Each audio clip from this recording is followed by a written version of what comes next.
August 12వ తారీఖు సూర్యగ్రహణం. మరి ఈ తేదీని కనుక తేలికగా తీసుకునేటువంటి వారి కోసం ఈ యొక్క వీడియో. ఈ ఆగస్టు 12వ తారీఖు తర్వాత నుండి ద్వాదశ రాశులలో అత్యంత అద్భుతమైనటువంటి మార్పులు చేర్పులు జరగబోతున్నాయి. అదేవిధంగా 2026లో అత్యంత ప్రభావవంతమైనటువంటి ఈ యొక్క సూర్యగ్రహణం మనకు 12వ తారీఖు ఉన్నది. ఈ 12వ తారీఖు సూర్యగ్రహణం తర్వాత మరి ద్వాదశ రాశులలో ఒక్కసారిగా అదృష్టం వరించేటువంటిది ఎవరికి, మరి కొంత దురదృష్టం ఉండేటువంటిది ఎవరికి? నత్త నడకగా పనులు సాగుతున్నటువంటి మీకు ప్రకాశవంతమైనటువంటి మార్పు మీ జీవితంలో నెలకొల్పబోతుందా? ఏది ఏమైనప్పటికీ కూడా మీకు నాకు ఒక మొబైల్ నెంబర్ మాత్రమే దూరం. సో తప్పకుండా నన్ను కలవక ముందు నన్ను కలిసిన తర్వాత అనేది ఇది సత్యం, ఇది గమనించుకోండి. ధనస్సు రాశి, మరి ధనస్సు రాశి వారికి సుమారుగా ఈ యొక్క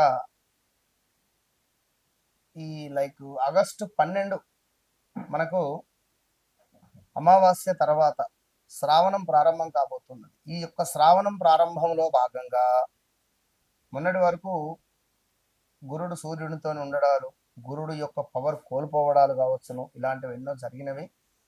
ఏదేమైనా వాస్తవానికి ధనస్సు రాశి వారు ప్రజెంట్గా ఉద్యోగానికి సంబంధించినటువంటి ఇబ్బందులు కానీ, మనీ రిలేటెడ్ స్ట్రెస్ కానీ, మ్యారిటికల్ లైఫ్లో కొంత ఇబ్బందులు కానీ, ఇష్టపడ్డటువంటి వారు మీకు దూరం వెళ్ళారు అని అనుకునేటువంటి ఆలోచనలలో కావచ్చును.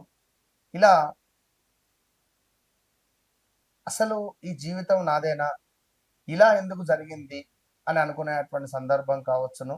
మరి ఇట్టి సందర్భాలలో ఈ గడిచిన మార్చ్, ఏప్రిల్, మే, జూన్, జూలై, ఆగస్టు ఈ 6 నెలల్లో వాహన ప్రమాదాలు కానీ, మీ స్వేచ్ఛకు భంగం కలగడం కావచ్చును. ఎంతో స్వేచ్ఛ అంటే మీకు ఎంతో ఇష్టం, మరి అలాంటి మీ స్వేచ్ఛకు భంగం కలిగితే మీరు తట్టుకోలేరు. ఇంకా చూసుకున్నట్టయితే మీ నిజాయితీకి కొంత రివర్స్ జరిగినటువంటి సందర్భాలు. ఇంకా చూసుకుంటే మనకు కొన్ని కష్టాలు అనేటువంటివి ఎదుర్కొన్న దాఖలాలు. సొంత ఆస్తి పంపకాలలో మీకు అన్యాయం జరగడం కానీ, లేదా వాహన ప్రమాదాలు కావచ్చును, లేదా పెద్ద ఎత్తున ఏదైనా బిజినెస్ మొదలు పెడితే అది నడవకపోవడం కావచ్చు. మొత్తం మీద మనీ లాస్ అయినటువంటి దాఖలాలు అయితే ఖచ్చితంగా కనబడుతున్నాయి. ఇక మీకు కొన్ని ప్రత్యేకతలు ఉన్నాయి. అవి ఏమిటో నా మాటల్లో తెలుసుకునే ప్రయత్నం చేయండి. ఎవరు తనను నియంత్రించడం వీరికి నచ్చదు. అంటే ఇటురా, ఇక్కడ కూర్చో, ఈ పని చేయి, నేను చెప్తున్నాను విను, ఇలాంటివి మాటలు వీరికి సెట్ కావు. మళ్ళీ నోరే వీరికి శత్రు. ఇక మనసులో ఉన్నది ఉన్నట్టుగా చెప్పేస్తారు. అందుకే కొన్నిసార్లు అపార్థాలు కూడా వస్తాయి. సో నిజాయితీ పరులు అని చెప్పుకోవచ్చు. ఇక జ్ఞానము కోసం తపన, అంటే కొత్త విషయాలు నేర్చుకోవడం, ప్రయాణాలు చేయడం, ఆ అనుభవాలను సేకరించడం వీరికి చాలా ఇష్టంగా నేను రాసుకున్నమాట. ధనస్సు రాశికి అధిపతి గురుడు, అందువల్ల ధర్మము, జ్ఞానము, ఆధ్యాత్మికత వైపు సహజంగా ఆకర్షితులవుతుంటారు. ఇక చిన్న విజయాలతో సంతృప్తి చెందకుండా జీవితంలో ఉన్నత స్థాయికి చేరాలి అనేటువంటిది ప్రయత్నిస్తుంటారు. అంటే పెద్ద లక్ష్యాలను పెట్టుకుంటారు.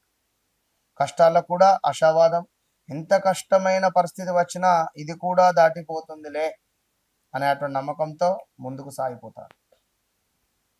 నమ్మిన వారి కోసం ఎంత దూరమైనా వెళ్ళేటువంటి మనస్తత్వం ఉంటుంది. మంచి స్నేహం కూడా ఉంటుంది. ఇక దేవాలయాలు, తీర్థయాత్రలు, వేదాలు, శాస్త్రాలపై ఆసక్తి ఎక్కువగా ఉంటుంది. ఎందుకంటే మూలా నక్షత్రం ఉంటుంది కనుక. చాలా సందర్భాల్లో చివరి నిమిషంలోనే మంచి అవకాశం లేదా విజయం దక్కే పరిస్థితులు కనిపించవచ్చు. 9 సార్లు ప్రయత్నం చేసి 10వసారి విసిగిపోకుండా మళ్ళీ ప్రయత్నమే చేయాలి. అదృష్టం అనేటువంటిది వీరికి చివరి క్షణాల్లో కలిసి వస్తుందనేది గమనించుకోండి. సమాజంలో గుర్తింపు పొందే అటువంటి మంచి అంశాలు కానీ, మంచి విషయాలు ఏమిటయ్యా అంటే, ఒక టీచింగ్ వ్యవస్థలో ఉండడం కానీ, ఒక బోధన కానీ, న్యాయ రంగం కానీ, పరిపాలన లైక్ రూలింగ్ ఇలాంటిది, ఆధ్యాత్మిక సేవ, వ్యాపారము, మెడికల్ రిలేటెడ్, విదేశీ అవకాశాల్లో మంచి స్థాయికి వీరు చేరుకునేటువంటి ప్రతిభ కనబడుతుంది. సో అలాంటి ధనస్సు రాశి వారికి గడిచిన 2015-16లో కూడా అనారోగ్య సమస్యలు కావచ్చును, ప్రదేశ మార్పులు, సొంత ఇంటికి వెళ్ళిన దాఖలాలు, సొంత రక్త సంబంధికులు ఏమైనా వీరిపై చెడు తలపెట్టినటువంటి సందర్భాలు 15, 16, 17లో ఎక్కువగా మోషన్స్ అవ్వడం, ఎక్కువగా అనారోగ్య సమస్యలకు గురి అవ్వడం, ఎక్కువగా ఈ 15, 16, 17లో తల్లిదండ్రులను, అత్తా మామయ్యలను కోల్పోయిన దాఖలాలు. ఇక రీసెంట్గా ఈ 2025, 26లో కూడా భర్తనో, తండ్రినో, తల్లినో, భార్యనో కోల్పోయిన దాఖలాలు. ఇలా ఎన్నో ఇబ్బందులు అయితే ఫేస్ చేస్తున్నారు ప్రజెంట్గా. ఎక్కువగా వ్యాపారంలో లాస్ వచ్చిన దాఖలాలు ఉంటవి, గొడవలు, అప్పుల మూలకంగా ఇబ్బందులు చాలా ఉన్నాయి. ఏదేమైనప్పటికీ కూడా ధనస్సు రాశి వారికి రాబోయే రోజులలో సమాజంలో ఈ యొక్క 12వ తారీఖు తర్వాత నుండి మంచి పేరు ప్రఖ్యాతలు కనబడుతున్నాయి. శ్రమకు తగినంత గుర్తింపు లభించబోతున్నది. కొంత తల్లికి అనారోగ్య సమస్యలు వచ్చేటువంటి పరిస్థితి కనబడుతూ, అదేవిధంగా సంతానం కోసం పరితపించేటువంటి వారికి సంతానం ఏర్పడేటువంటి పరిస్థితులు. ఇక భూ సంబంధిత భూమి అమ్మాలి అనుకున్నా, కొనాలి అనుకున్నా ఆ పనులు ముందుకు వెళ్ళేటువంటి పరిస్థితి కనబడుతుంది. వివాహ ప్రయత్నాలు పనికి రావు, చేయకూడదు. అదేవిధంగా ఏదైనా మంచి సంబంధం వస్తే గిట్లా చూద్దాం, నాకు పంపించండి, అది ఒకసారి దానికి సంబంధించినటువంటి లైక్ అపాయింట్మెంట్ కానీ అది ఏదైతే ఉంటుందో అది తీసుకోవడం ద్వారా సప్తమాధిపతి, పంచమాధిపతి, లగ్నాధిపతి బాగున్నారా లేదా, ఇద్దరు లగ్నాలు ఏమిటి అనేది చూసుకొని బాగుంది అనుకుంటే ముందుకు వెళుతాం. ఎందుకంటే గోచార రీత్యా గురుబలం అసలే లేదు. ఈ టైంలో గురుబలం లేకుండా మనం వివాహం చేస్తే గొడవలు జరిగే అటువంటి ఆస్కారం ఉంటుంది. విన్నరా? ఇక్కడ మరొక మాట నేను చెప్తున్నాను, ఏదైనా ఉంటే ఎవరైనా కావచ్చు, వారు ఎవరైనా కావచ్చు. ఒక ప్రేమగా మనం ప్రేమను పంచితే ప్రేమ వస్తుంది, పౌరుషాన్ని పంచితే సమాధానం రాదు. మేము ఇక్కడి నుంచి మాట్లాడుతున్నాం, అక్కడి నుంచి మాట్లాడుతున్నాం, లేదా ఈ ఎమ్మెల్యే అని చెప్పి, లేదా ఫలానా, ఎందుకు ఇవన్నీ? ఇప్పుడు అపాయింట్మెంట్ తీసుకుంటే అపాయింట్మెంట్, దట్స్ ఆల్. ఇప్పుడు ఇందులో భాగంగా మీరు ఇక్కడ, ఇప్పుడు ఇది ఒక సెన్సిటివ్ విషయం. అమ్మవారు చెప్పేటువంటి సమాధానాన్ని మీరు ప్రేమగా స్వీకరించాలి, కానీ మీరు ఏదో రకంగా స్వీకరిస్తే ఆ సమాధానం రాదు. దానివల్ల కర్మను ఇంకా నెత్తి మీద వేసుకున్న వారైతారు. మీరు ఎంతో కొంత పుణ్యం చేసుకున్న వారు ఉంటారు కదా, ఆ పుణ్య ఫలితం కూడా పోతుంది. అది గమనించుకోండి. విన్నరా? ఏదేమైనప్పటికీ ధనస్సు రాశి వారు ప్రజెంట్గా టైం బాలేదు, జాగ్రత్తగా ఉండండి. మీ వ్యక్తిగత జాతక రీత్యా దశ అంతర్దశలు ఏం నడుస్తున్నాయో తెలుసుకొని ముందుకు వెళ్ళండి.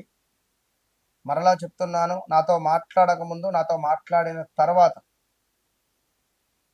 ఖచ్చితంగా ఇంత మార్పు అయితే మీ జీవితంలో ఉంటుంది. రాజకీయంగా ఉండేటువంటి వారు జాగ్రత్తగా ఉండండి. All the best.